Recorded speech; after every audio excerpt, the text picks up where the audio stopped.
than others. Okay, Sheriff, I don't think I caught approximately how many employees you have working at the Mobile Metro Jail. Approximately how many do you have? It's my understanding, combined with the health professionals that we contract with, about 230. 230? Okay. And so you add them on top of the inmate numbers, and so 1050 this morning. What test kits are being used today, and how soon will they give them the results back? This is what they call the Pcr test. This test is for the actual virus, and I think we're getting about a 24-hour return. So is there any interest in doing the inmates out here at all, or inmates anywhere for PCR testing? Is there a need for it? I don't think there's a need for it. We're following the recommendations of the health department doctors and the CDC. When we have the inmates, if an inmate shows the symptoms and he's been around somebody we've already verified, we automatically assume that he has the virus or she has the virus, and we treat them the same as we would if they 100% had the virus. Sheriff, how confident are you that you've got this situation contained with this level of testing you're doing? Well, I don't think we can ever be totally confident, but we certainly will have more confidence after this test today, and after we get the results. That will just enable us to, if we do have some spread going on, we'll be able to lower the spread even more. How long have you guys been doing this site here? How long has that been in operation? This started at 7 a.m. this morning. How long was that till? Director Barber set that up. How long are we going to run this? We'll run this site 2 days consecutively, and then we'll take any stragglers that we weren't able to catch in those 2 days. But in the 2 days, we'll catch all 4 shifts at the Metro Jail. So is it just jail employees, or is it department-wide, Sheriff's Department-wide employees? Can you get that? These are correct. These are people that work in the facility, so either the healthcare workers, the corrections officers, or the maintenance personnel. Well, Sheriff, you said this is voluntary. Why not make it mandatory for everybody working inside? There's a lot of issues that come into play. And I probably just can't go into them, but we're working short-handed as it is, very short-handed, and we're trying to balance the rights of the employees and the morale and other things. But as more and more people get tested, we believe that the social pressure on anybody that may change their mind or did not want to go through it would take it. But bear in mind, all of them have already gone through the antibody testing a couple of weeks ago, and so they either passed that or failed it either way. So many factors have gone into it. And again, what type of testing is this one over here? This is the nasal swab testing? This is the nasal swab testing known as the PCR. It will tell us completely whether or not they have the virus or don't have the virus.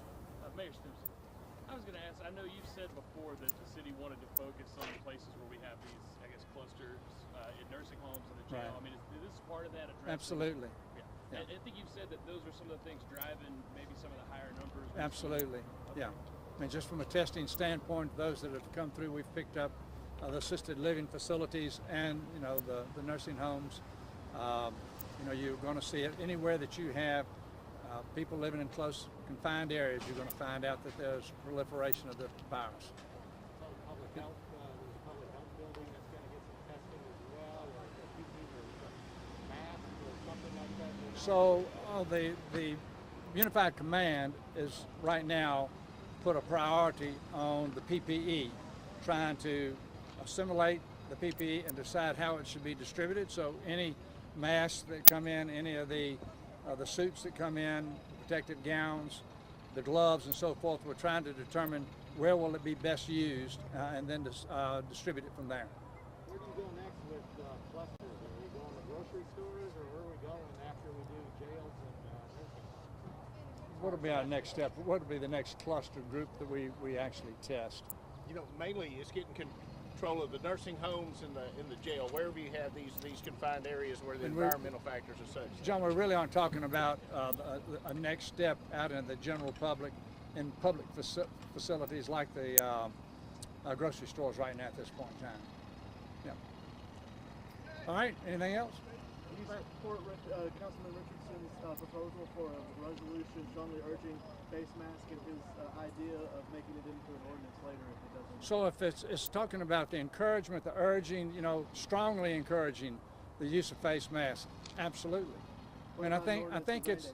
I'm not for making it a law that you have to wear the face mask. I'm against promulgating laws that you can't enforce, and there's not enough law enforcement officials between the sheriff, the police, you know, to go give tickets to everybody that chooses not to wear it.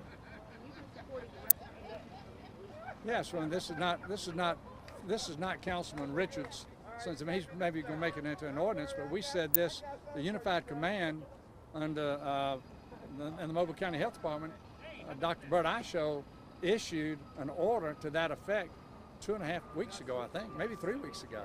So this is not new. Do you support like Costco? I think they're making it mandatory. The individual stores, do you think that's a good idea that they're handling? I think what the individual store decides to do is fine. I mean, that's part of America. I mean, if they want their people to do that, then I support that. Yep, good. Thank y'all. Thank y'all. Yeah. Can I ask you something unrelated to this? I just watched the county commission meeting where they talked about the aftercare contract.